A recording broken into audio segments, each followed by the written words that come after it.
Hey everyone, welcome to our second episode of Outside the Box for this year.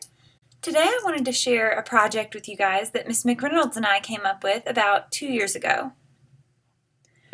So we were planning a project that was about gemstones and their properties, so we decided to create a template where students would create a superhero based off of their specific gemstone.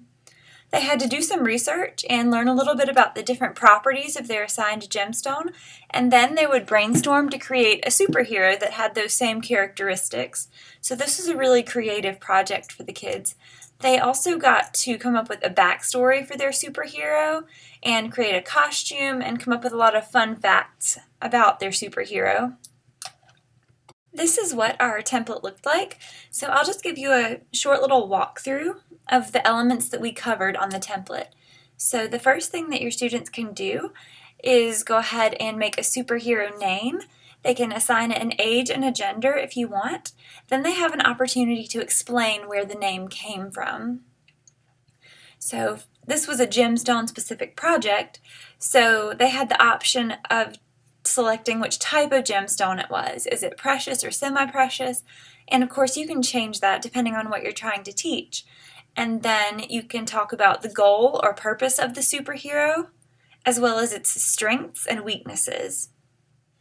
The back part of the template has a lot more of the information where your students are actually going to prove that they did research and know something about the topic. So for this particular project, our students had to explain how the elements or compounds influence the coloring of the superhero. So what about their particular gemstone influences the coloring of the superhero? What elements or compounds make up the superhero? So what elements or compounds are involved with that particular gemstone? They can also make up a backstory for their superhero. They can get as creative as they want for that. And then they're going to tell us the gemstone, its color, what special superpower they might have. And then there's another box where they can explain if their superhero and gemstone have any special meaning, history, or symbolism or mythology associated with it. So the project, the way that I described it, was specifically created for our gemstone unit, but it could really easily be tweaked to work with other content areas as well. With our English classes, you have a lot of different options. You could always use this as more of a biography assignment with the novels that you're reading and take out the superhero aspect. Or you could use this as more of an abstract project and use topics like literary elements to create superheroes like illusion, hyperbole, and tone. For math, you could create superheroes based on different mathematical properties.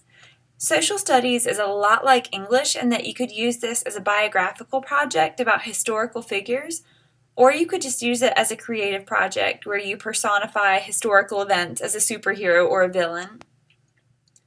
For the different sciences, there are a lot of different options. You can always adapt this project to better suit your particular content, like chemicals, ecosystems, elements, or types of cells. So this is really a project where you can start off very generic and work towards a more specific topic or goal for your students. I do have a template that Miss McReynolds and I worked on together. I would be happy to share that with you if you want to make a copy of it. You can edit the template and make it work with your subject area however you need it to. As always, thank you guys so much for listening, and I hope you have a great weekend.